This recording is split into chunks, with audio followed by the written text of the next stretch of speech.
ಶ್ರೀ ಅಖಿಲ ಹವ್ಯಕ ಮಹಾಸಭಾ ಇವರ ಆಶ್ರಯದಲ್ಲಿ ಶಿವಮೊಗ್ಗ ಜಿಲ್ಲಾ ಹವ್ಯಕ ಶಿಕ್ಷಕ ಸಮಾವೇಶ ಜ್ಞಾನಂ ಎಂಬ ವಿನೂತನ ಕಾರ್ಯಕ್ರಮದಡಿ ಉಪನ್ಯಾಸ, ಚರ್ಚಾಗೋಷ್ಠಿ, ಸನ್ಮಾನ ಮತ್ತು ಸಾಂಸ್ಕೃತಿಕ ಸೌರಭ ಕಾರ್ಯಕ್ರಮವನ್ನು ಹಮ್ಮಿಕೊಳ್ಳಲಾಗಿದೆ.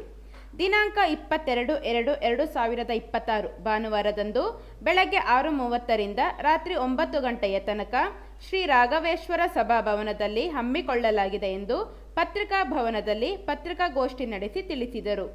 ಈ ಪತ್ರಿಕಾಗೋಷ್ಠಿಯಲ್ಲಿ LV ತಿಮ್ಮಪ್ಪ, ರಘುನಂದನ್, ರಾಜಾರಾಮ್, ರತ್ನಕರ್ ಉಪಸ್ಥಿತರಿದ್ದರು. ಮಹಾಸಭಾ ರಿಜಿಸ್ಟರ್ ಇವರ ಸಹಯೋಗದೊಂದಿಗೆ ಜ್ಞಾನಂ ಎಂಬ ಶೀರ್ಷಿಕೆ ಅಡಿಗೆ ನಮ್ಮ ಶಿವಮೊಗ್ಗ ಜಿಲ್ಲಾ ಹವ್ಯಕ ಶಿಕ್ಷಕರ ಸಮಾವೇಶವನ್ನು ಇದೇ ದಿನಾಂಕ 22/2/2026 ಭಾನುವಾರದಂದು ಶ್ರೀ ರಾಘವೇಶ್ವರ ಸಭಾಭವನದಲ್ಲಿ ಈ ಕಾರ್ಯಕ್ರಮ ನಡೀತದೆ. ಬೆಳಗ್ಗೆ 6 ಗಂಟೆಯಿಂದ ಸಾಯಂಕಾಲ 9 ಕಾರ್ಯಕ್ರಮ ಮುಗಿಯುವವರೆಗೆ ತುಂಬ ಅಚ್ಚುಕಟ್ಟಾಗಿ ಕಾರ್ಯಕ್ರಮವನ್ನು ಮಾಡ್ತೇವೆ. ತಾವೆಲ್ಲರೂ ಬರಬೇಕು ಅಂದರೆ ಶಿಕ್ಷಕರು, ನಮ್ಮ ಹವ್ಯಕ ಶಿಕ್ಷಕರು ಬಂದು ಈ ಕಾರ್ಯಕ್ರಮ ತುಂಬ ಚೆನ್ನಾಗಿ ನಡೆಸ್ಕೊಡ್ಬೇಕು ಅಂತ ಪ್ರಾರ್ಥಿಸ್ತೇವೆ. ಕಾರ್ಯಕ್ರಮ ಆರಂಭ ಆಗ್ತದೆ. ಧಾರ್ಮಿಕ ಕಾರ್ಯಕ್ರಮ ಇರ್ತದೆ. ಗಣಪತಿ ಹವನ ಹಾಗೂ ಅಥರ್ವ ಶೀರ್ಷ ಪಾರಾಯಣ ಕಾರ್ಯಕ್ರಮ ಇರ್ತದೆ 9:30ವರೆಗೆ. 9:30ಗೆ ಉದ್ಘಾಟನಾ ಕಾರ್ಯಕ್ರಮ ನಮ್ಮ ಅಖಿಲ ಹವ್ಯಕ ಮಹಾಸಭಾದ ಅಧ್ಯಕ್ಷರಾದ ಡಾಕ್ಟರ್ ಗಿರಿಧರ್ ಕಜೆ ಅವರು ಆಗಮಿಸ್ತಾ ಇದ್ದಾರೆ. ಅದರ ಜೊತೆಗೆ 11 ಗಂಟೆಗೆ ಕೆಲವು ಚಿಂತನ ಹಾಗೂ ಮಂಥನ ಕಾರ್ಯಕ್ರಮ ಇರ್ತದೆ. ಈ ಕಾರ್ಯಕ್ರಮವನ್ನು ಮೊದಲಿಗೆ 9:30ಗೆ ಉದ್ಘಾಟನೆ ಶ್ರೀಮತಿ ಭುವನೇಶ್ವರಿ ಹೆಗಡೆ, ಖ್ಯಾತ ಸಾಹಿತಿಗಳು, ಸಾಗರ, ಹಾಗೂ ಮುಖ್ಯ ಅತಿಥಿಗಳಾಗಿ ಶ್ರೀ ವಿನಾಯಕ ಭಟ್ ಮೂರೂರವರು ಇವರು ಆಗಮಿಸ್ತಾ ಇದ್ದಾರೆ. ತದನಂತರ 11 ಗಂಟೆಯಿಂದ ಕೆಲವು ವಿಚಾರ ಸಂಕಿರಣಗಳಿರ್ತದೆ. ಶಿಕ್ಷಣ ಮಂಥನ, ಇದರ ಅಧ್ಯಕ್ಷತೆಯನ್ನು KJ ಮಂಜುನಾಥ್, ನಿವೃತ್ತ ಪ್ರಾಂಶುಪಾಲರು, MSRS ಕಾಲೇಜು ಶಿರ್ವಾ. ಇದಾದ ನಂತರ ಮಧ್ಯಾಹ್ನ 12 ಗಂಟೆಗೆ ಉಪನ್ಯಾಸ ಕಾರ್ಯಕ್ರಮ ಇರ್ತದೆ. ಉಪನ್ಯಾಸಕರಾಗಿ ಕುಮಾರಿ ಅಕ್ಷಯ ಗೋಖಲೆ, ಖ್ಯಾತ ವಾಗ್ಮಿಗಳು, ಬೆಂಗಳೂರಿಂದ ಆಗಮಿಸ್ತಾ ಇದ್ದಾರೆ. ಅದಾದ ನಂತರ 12:45 ಮಿಮಿಕ್ರಿ ಮತ್ತು ಹಾಸ್ಯ ಕಾರ್ಯಕ್ರಮ ಇರ್ತದೆ. ಶ್ರೀ ಪಟ್ಟಾಭಿರಾಮ ಸುಳ್ಯ. ಹಾಗೂ ಇದಾದ ನಂತರ ಅಪರಾಹ್ನ ಭೋಜನ ವ್ಯವಸ್ಥೆ ಇರ್ತದೆ. ಆ ಭೋಜನದ ನಂತರ ವಿಚಾರಗೋಷ್ಠಿಗಳಿರ್ತದೆ. ಶಿಕ್ಷಣ ಕ್ಷೇತ್ರದಲ್ಲಿ ಏನೇನು ಅವಕಾಶಗಳಿದೆ ಅನ್ನೋದ್ರ ಬಗ್ಗೆ ಒಂದು ವಿಚಾರಗೋಷ್ಠಿ ಇದೆ. ಇದರ ಅಧ್ಯಕ್ಷತೆಯನ್ನ ನಮ್ಮ ಸಾಗರದ ಹಿರಿಯರಾದ ಅಪ್ಪು ನಾರಾಯಣಪ್ಪನವರು ಈ ಅಧ್ಯಕ್ಷತೆಯನ್ನು ವಹಿಸ್ತಾರೆ. ಇದಾದ ನಂತರ ಕೆಲವು ವಿಚಾರಧಾರೆಗಳು, ವಿಶೇಷವಾಗಿ ಡಾಕ್ಟರ್ ಲಕ್ಷ್ಮೀಶ AS ಪ್ರಾಂಶುಪಾಲರು, ಲಾಲ್ ಬಹದ್ದೂರ್ ಕಾಲೇಜ್ ಸಾಗರ ಇವರು ನಡೆಸಿಕೊಡ್ತಾರೆ. ಇದಾದ ಮೇಲೆ ವಿಶೇಷವಾಗಿ ಪ್ರತಿಭಾ ಅಂದರೆ ಪುರಸ್ಕಾರವನ್ನು ಪಡೆದಿರತಕ್ಕಂಥ ಶಿಕ್ಷಕರು ಈ ಹಿಂದೆ ಅವರಿಗೆ ಸನ್ಮಾನ ಕಾರ್ಯಕ್ರಮ ಇರ್ತದೆ. ತದನಂತರ 4 ಗಂಟೆಯಿಂದ ಸಾಂಸ್ಕೃತಿಕ ಕಾರ್ಯಕ್ರಮಗಳಿರ್ತದೆ. ತದನಂತರ ಈ ಕಾರ್ಯಕ್ರಮದ ಸಮಾರಂಭ ಇರ್ತದೆ. ಅದನ್ನು ಅಧ್ಯಕ್ಷರಾದ ಡಾಕ್ಟರ್ ಗಿರಿಧರ್ ಕಜೆ ಅವರು ಮಾಡ್ತಾರೆ. ಮುಖ್ಯ ಅತಿಥಿಗಳಾಗಿ ಡಾಕ್ಟರ್ GL ಹೆಗಡೆ, ಮಾಜಿ ಅಧ್ಯಕ್ಷರು, ಯಕ್ಷಗಾನ ಅಕಾಡೆಮಿ, ಇವರು ಬರ್ತಾರೆ. ಅದರ ಜೊತೆಗೆ ನಮ್ಮ ನೆಚ್ಚಿನ ವಿದ್ಯಾಧರ್ NH ಅಧ್ಯಕ್ಷರು ಶಿವಮೊಗ್ಗ ಇವರು ಬರ್ತಾರೆ.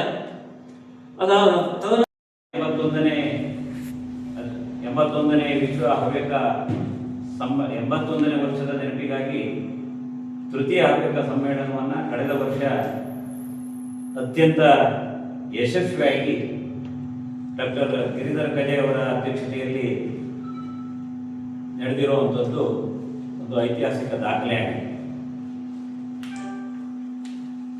ಯಾವತ್ತು ಸರ್ವೇ ಜನ ಸುಖಿನೋ ಭವಂತ ಹೇಳುವಂತಹ ನಾವುಗಳು ಸಮಾಜದಲ್ಲಿ ಸಾಮರಸ್ಯದ ಜೊತೆಗೆ ಒಂದಷ್ಟು ಕಾರ್ಯಕ್ರಮಗಳನ್ನು ಹಾಕ್ಕೊಂಡಿದ್ದೀವಿ. ಈಗಾಗಲೇ ನಾವು ನಮ್ಮ ಸಂಘಟನೆಗಾಗಿ ಮಹಿಳಾ ಸಮಾವೇಶ ಇರಬಹುದು, ವಿದ್ಯಾರ್ಥಿ ಸಮಾವೇಶ ಇರಬಹುದು, ಯುವ ಸಮಾವೇಶ ಇರಬಹುದು, ಇಂಜಿನಿಯರ್ ಸಮಾವೇಶ ಇರಬಹುದು, ವೈದ್ಯರ ಸಮಾವೇಶ ಇರಬಹುದು, ವಕೀಲರ ಸಮಾವೇಶ ಇರಬಹುದು, ಹಾಗೆಯೇ ನಮ್ಮಲ್ಲಿ ವ್ಯಾಪಾರ ಉದ್ಯೋಗ ಮಾಡ್ತಾ ಇರುವಂತಹ ಸಮಾವೇಶ ಇರಬಹುದು.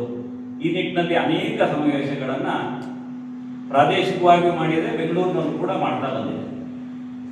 ಅಂತೆಯೇ ನಾಡಿದ್ದು ಭಾನುವಾರ ಶಿವಮೊಗ್ಗ ಜಿಲ್ಲಾ ಮಟ್ಟದ ಹವ್ಯಕ ಶಿಕ್ಷಕರ ಸಮಾವೇಶವನ್ನು ನಾವು ಹಮ್ಮಿಕೊಂಡಿದ್ದೇವೆ.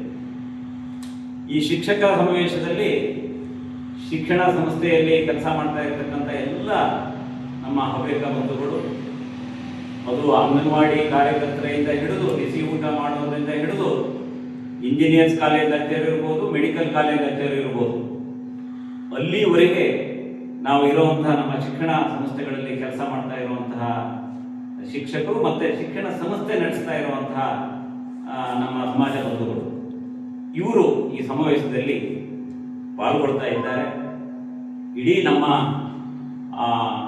ಏನು ಖಜೆ ಅವರ ಟೀಮ್ ಕೂಡ, ನಮ್ಮ ಡೈರೆಕ್ಟರ್ ಟೀಮ್ ಕೂಡ ನಾಡಿದ್ದು ಇಲ್ಲಿ ಬೋರ್ಡ್ ಮೀಟಿಂಗ್ ಕೂಡ ನಾವು ರಾಘವೇಶ್ವರದಲ್ಲಿ ಇಟ್ಕೊಂಡಿರೋದ್ರಿಂದ ಸುಮಾರು 60 ಜನ ನಮ್ಮ ಪದಾಧಿಕಾರಿಗಳು ಕೂಡ ನಾಡಿದ್ದು ಸಮಾವೇಶದಲ್ಲಿ ಪಾಲ್ಗೊಳ್ತಾ ಇದ್ದಾರೆ.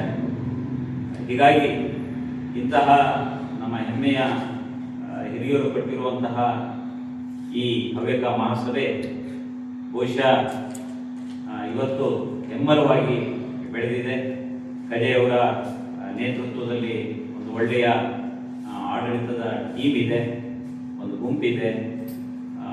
ಅದು ನಮ್ಮ ರಾಜ್ಯದಲ್ಲಿ ಅಷ್ಟೇ ಅಲ್ಲದೆ ಹೊರದೇಶದಲ್ಲೂ ಕೂಡ ನಮ್ಮ ಹವ್ಯಕರ ಸಂಘಟನೆಯನ್ನು ಮಾಡ್ತಾ ಇದೆ.